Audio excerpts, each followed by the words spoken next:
metode ukur ini ya. Jadi metode ukur ini. Baik. Konsep dasar elektrokimia, mungkin ini mengingatkan perkuliahan kimia dasar, ya kan? Kalian sudah pernah ya, sehingga ini semacam untuk merefresh kembali pengetahuan saudara, sehingga nanti kalian bisa menghubungkan dengan beberapa teori yang akan kita pelajari berikutnya. Oke. Yang pertama, konsep dasar elektrokimia ini mendasari bahwa ini adalah ilmu yang mempelajari hubungan antara listrik, fenomena kimia, dan energi kimia ya. Jadi bahwa sesungguhnya reaksi-reaksi kimia yang selama ini kita pelajari itu bisa diukur juga dari sisi kelistrikannya. Jadi memiliki harga potensialnya berapa, memiliki kuat arus berapa. Nah, seperti itu. Nah, itu semua juga bisa dikonversi dengan besaran energi kimianya ya. Sehingga dari sini nanti kita akan mengenal beberapa fenomena bagaimana suatu reaksi kimia itu menghasilkan listrik juga bisa menghasilkan energi kimia itu. Nah, itu yang pertama. Jadi sehingga sekarang dalam pikiran saudara sudah harus mulai dipikirkan bahwa arus listrik yang berjalan itu punya potensial, punya energi. Dan arus itu bisa berjalan dengan kita menginteraksikan beberapa senyawa yang nanti menghasilkan beberapa arus listrik ya. Jadi seperti itu dibolak-balik ya. Jadi dari reaksi kimia menghasilkan listrik atau bahkan listrik itu bisa menimbulkan beberapa reaksi kimia ya, seperti itu. Nanti kita akan mengenal ada beberapa jenis sel elektrokimia. Ada yang menghasilkan energi, bahkan sebaliknya ada yang memerlukan energi untuk terjadinya suatu reaksi kimia. Nah, begitu ya. Baik. Lalu konsep yang kedua bahwa reaksi dasar dalam elektrokimia adalah reaksi reduksi dan reaksi oksidasi atau kita lebih mengenalnya sebagai redoks ya. Jadi gabungan keduanya. Itu artinya apa? Ya. Kalau sedang ada fenomena reaksi reduksi, maka tidak sendirian dia. Ya, tidak sendirian, tetapi ada reaksi kebalikannya berupa oksidasi. Artinya apa? Kalau ada yang tereduksi, maka di sisi lain, ya di sisi lain tentu saja yang berkebalikan, itu pasti ada reaksi kebalikannya, yaitu oksidasi, ya seperti itu. Baik. Lalu konsep yang ketiga, bahwa reaksi reduksi terjadi penurunan bilangan oksidasi. Bagaimana kok bisa turun? Nah, berarti harus kemasukan sesuatu yang bermuatan negatif ya, karena bilangan oksidasinya turun. Dari +3 menjadi +2. Ya kan turun 1 digit. Bagaimana itu bisa terjadi? Nah, tentunya harus ada yang bermuatan negatif masuk ya, yaitu elektron. Berarti terjadi penangkapan elektron. Nah, sekarang harus dipegang bahwa setiap ada elektron yang masuk ke suatu spesies, maka spesies itu akan mengalami penurunan bilangan oksidasi ya, seperti itu. Oke, baik. Untuk konsep berikutnya, bahwa reaksi oksidasi itu dikatakan sebagai suatu reaksi di mana terjadi kenaikan bilangan oksidasi. Awalnya bilangan oksidasinya sudah +2, tapi lalu naik menjadi +3. Nah, berarti apakah dia nangkep sesuatu yang positif? Nah, kenapa nggak bisa nangkep yang positif? Nah, kita harus ingat lagi bagaimana terjadinya muatan positif dan negatif. Kalau muatan positif itu terjadi kalau elektronnya lepas, ya, bukan protonnya masuk, gitu ya. Kenapa kok tidak bisa proton masuk? Nah, harus ingat lagi bahwa proton itu kan atom yang kehilangan elektron. Nah, atom itu besar. Atom itu besar. Jadi tidak mungkin dia yang akan masuk ke suatu spesies, gitu ya. Jadi yang keluar masuk hanya elektron.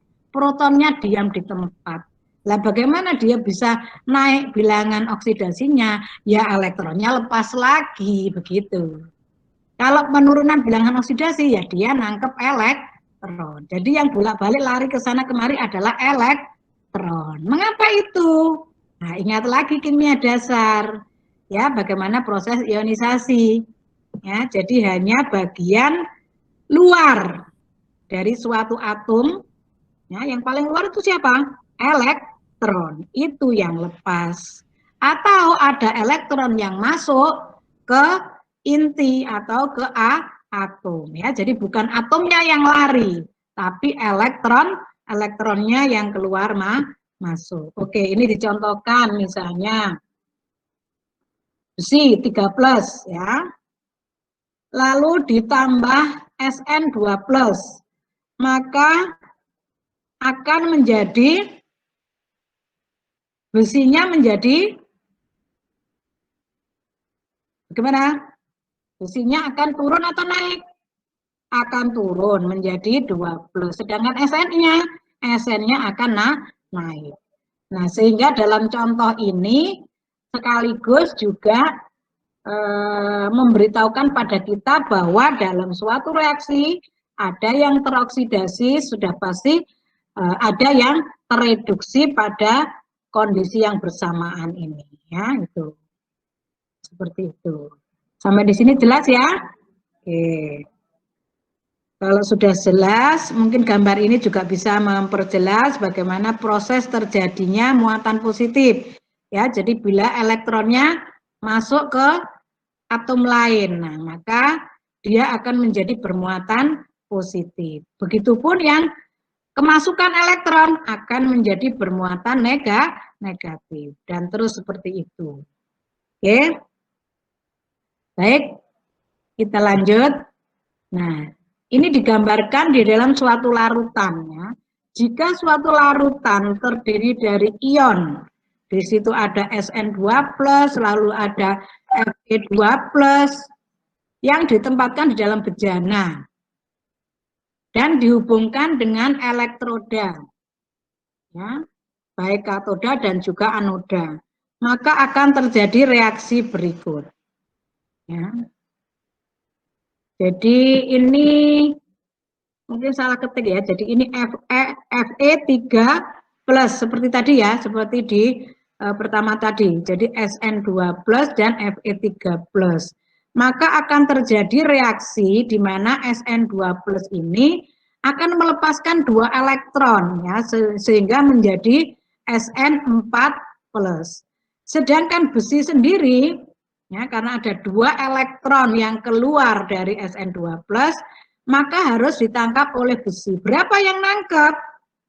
Nah, karena terjadinya reduksi adalah dari Fe3+ menjadi Fe2+, itu hanya butuh 1 elektron. Nah, maka yang nangkep ya harus 2 Fe3+ ya, supaya ekivalen. Yang terlepas 2 elektron, yang tertangkap juga 2 elektron. Inilah contoh reaksi redoks ya.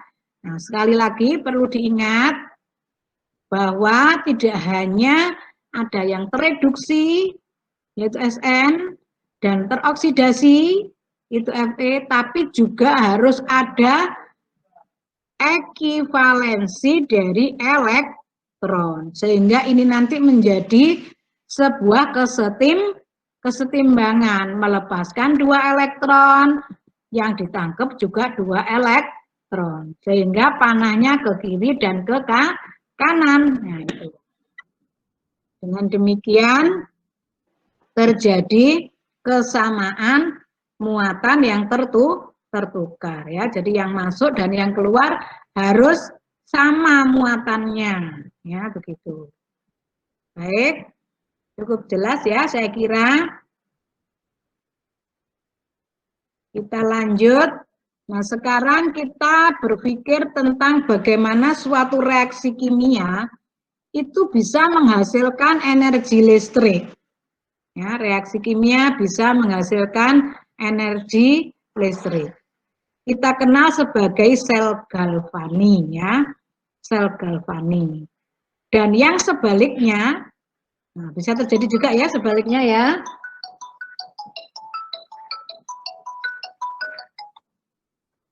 Mbak, SMS saya aku ngajar ya. Halo. Oh, Pak Warju sudah tahu. Ya. Ya, maaf ya, tadi ada dari LPPM ya untuk koordinasi besok. Baik, saya lanjut lagi. Nah, seperti yang saya jelaskan di awal bahwa reaksi itu bisa berkebalikan ya. Jadi ada reaksi kimia yang menghasilkan energi listrik. Nah, selanjutnya juga bisa dengan menggunakan energi listrik bisa terjadi reaksi kimia ya ini. Untuk reaksi kimia yang menghasilkan energi listrik kita kenal sebagai sel galvani ya. Jadi sel galvani. Nah, nanti sel galvani ini menggunakan elektroda di mana nanti kalau dijumlahkan potensial selnya ini harus positif. Ya, harus positif. Itu baru disebut sebagai sel galvani ya. Kalau negatif ya tidak akan terjadi. Ya, tidak akan terjadi. Berarti butuh potensial dari luar. Lah, potensial dari luar itulah yang kita sebut sebagai energi listrik. Ya, jadi kalau reaksi itu tidak bisa terjadi menghasilkan energi listrik kalau tidak spontan. Ya, spontan itu berarti terjadi dengan sendirinya. Berarti harus terjadi kelebihan potensial. Berarti harus potensial selnya positif ya. Kalau negatif berarti kan tekor. Harus ada potensial dari luar. Harus ada energi listrik dari luar untuk proses kimiawi itu terjadi ya. Nah, ini yang kita sebut sebagai sel elektrolisis ya itu. Kalau sel galvani itu contohnya baterai ya kan, itu kan dengan sendirinya menghasilkan energi begitu ya. Karena memiliki potensial tertentu, umumnya 1,5 volt ya baterai-baterai lama itu. Lalu ada sekarang baterai-baterai baru ya, baterai-baterai yang menggunakan katoda dan anoda yang memiliki potensial, beda potensial yang besar ya. Jadi kalian kenal sekarang ini kan ada baterai lithium, nah seperti itu. Kalau dulu baterai-baterai itu dari plumbum atau PB ya itu. Nah kalau energi listrik menjadi reaksi kimia ini biasanya terjadi pada penyepuhan ya. Jadi melakukan pelapisan elektrokimia ya. Itu tidak bisa terjadi dengan sendirinya ya, harus diletakkan di suatu rangkaian listrik di mana perbedaan potensial itu negatif sehingga kita memasukkan potensial ke dalam rangkaian tersebut ya pada saat menyepuh ya atau melapisi logam. Nah, itu. Baik.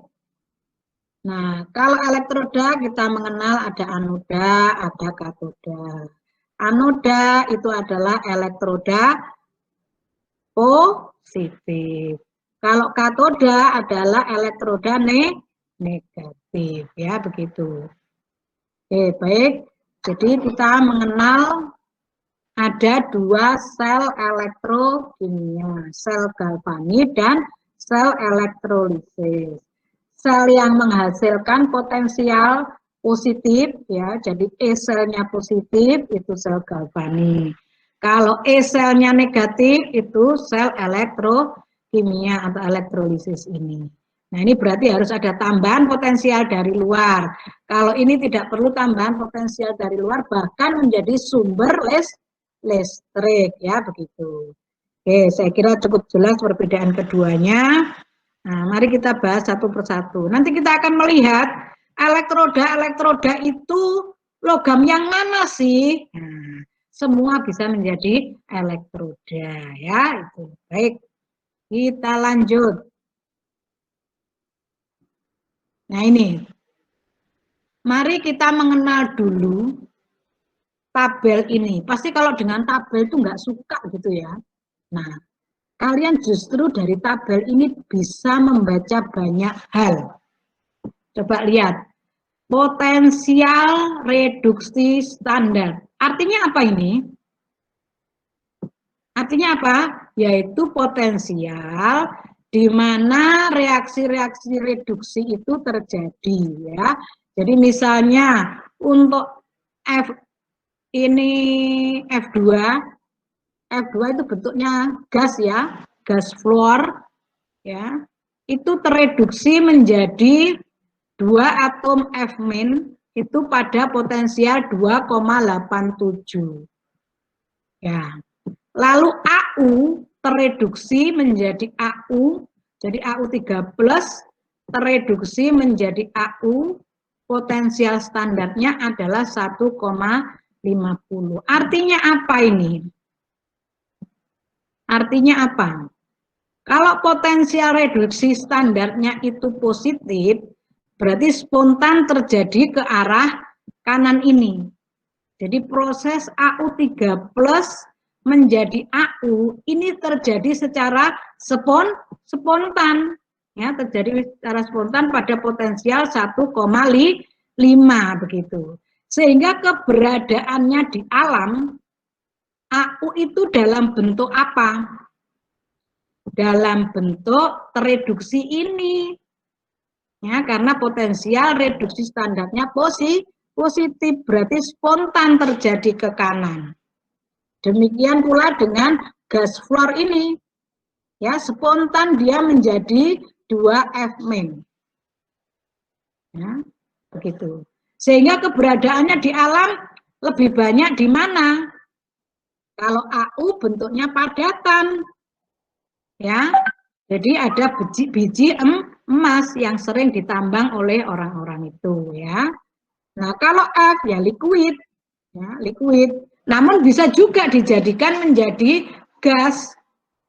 Ya, bisa juga berarti dibalik ya, ke arah panah ke kiri, berarti harus ada tambahan voltase dari luar. Berarti tidak spontan ya untuk memperoleh gas fluor ini. Maka keberadaan gas fluor itu sangat kecil di alam. Ya, lebih banyak yang dalam bentuk F-. Lah F- ini berarti bergabung dengan unsur lain yang positif, apakah HF ataukah NaF dan yang lain-lain. Ya, begitu. Kalau AU, nah kita jumpai dalam bentuk biji murni AU. Banyak orang menambang ini. Ya, di gunung-gunung ya, itu ditambang ini. Karena memang di alam dia kodratnya sebagai biji AU yang tidak bermuatan gitu. Oke. Nah, dengan demikian, nah kalian bisa melihat bagaimana umumnya logam-logam. Ya. Ag, perak ya kan, di alam juga dalam bentuk padatan Ag. Nah, sekarang Fe3+. Nah, ternyata lebih banyak di alam sebagai Fe2+. Ya, oksida besi, ya itu. Karena itu kalau saudara punya besi, ya kan? Besi, misalnya saja pagar besi, kok tiba-tiba sudah menjadi besi oksida tayengen. Kenapa? Ya karena dia memang memiliki potensial reduksi dari Fe3+ menjadi Fe2+. Kalaupun tadinya dia itu Fe2+ untuk menjadi Fe, untuk menjadi biji besi es, itu loh negatif, jadi nggak mungkin. Nah, gitu ya. Jadi yang sudah teroksidasi lalu menjadi besi kembali, itu tidak bisa spontan. Ya, di sini memiliki harga potensial reduksinya adalah negatif, tidak bisa spontan menjadi besi-besi. Bahkan sebaliknya, ya lebih spontan terjadi ke Fe2+, yaitu oksida besi atau